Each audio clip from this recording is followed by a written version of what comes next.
Selamat malam semuanya, nama saya Vanessa Wijaksana. Pada kesempatan kali ini, saya akan menjelaskan hasil ujian akhir semester saya dengan mata kuliah Cloud Computing. Di sini terdapat 4 soal, di mana untuk diminta dijelaskan. Jadi ini hasil jawaban saya. Pertama, ini ya. Nah, kita diminta untuk menjelaskan 3 istilah cloud computing, ada SaaS, Utility Computing, dan Integrated Network. Jadi SaaS atau disebut Software as a Service itu merupakan model layanan cloud di mana aplikasi disediakan melalui internet tanpa perlu instalasi lokal, seperti Google Docs atau Dropbox. Kalau utility computing merupakan model komputasi berbasis pembayaran sesuai penggunaan, pay as you go, seperti listrik atau air. Contohnya kayak Microsoft Azure atau enggak AWS. Integrated Network merupakan jaringan yang menghubungkan berbagai sistem dan layanan dalam lingkungan cloud untuk meningkatkan efisiensi dan keamanan. Lalu kita diminta menggambarkan mengenai hybrid cloud. Jadi hybrid cloud itu merupakan gabungan private cloud dan public cloud, atau itu merupakan data dan aplikasi bisa berpindah antara keduanya untuk fleksibilitas dan efisiensi biaya. Ini contoh gambarnya. Dari gambar tersebut ada beberapa macam implementasi, kombinasi dari yang ini on-premise dan public cloud menjadi hybrid cloud, yang ini private cloud dan public cloud, yang ini on-premise private cloud dan public cloud jadi saling berhubung, yang ini on-premise dan multiply public cloud. Jadi setiap model ini menunjukkan bagaimana sistem on-premise server lokalnya, private cloud dan public cloud dapat saling berintegrasi dalam arsitektur hybrid cloud untuk fleksibilitas, efisiensi, dan keamanan yang lebih baik.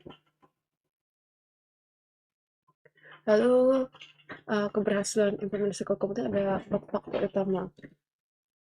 Yang pertama ada biaya, cost efisiensi. Jadi perusahaan bisa mengurangi pengeluaran untuk infrastruktur TI seperti server fisik, penyimpanan, dan tenaga IT. Model PSU-Go ada subscribe base, memungkinkan perusahaan bayar hanya untuk sumber daya yang digunakan. Kedua, keamanan dan kepatuhan, security dan compliance. Data yang disimpan di cloud harus memiliki tingkat keamanan tinggi untuk melindungi dari serangan cyber, kehilangan data, dan pelanggaran privasi. Selain itu, perusahaan harus memastikan bahwa cloud yang digunakan mematuhi standar regulasi GDPR, ISO 27001 atau HIPAA.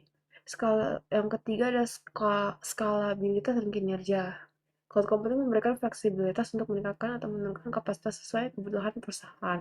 Dan yang terakhir, ketersediaan dan kendalian.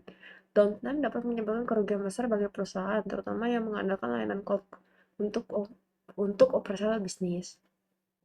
Lalu untuk soal nomor 4, sebutkan dan jelaskan 8 keuntungan dan 3 kerugian dari virtualisasi dan cloud computing.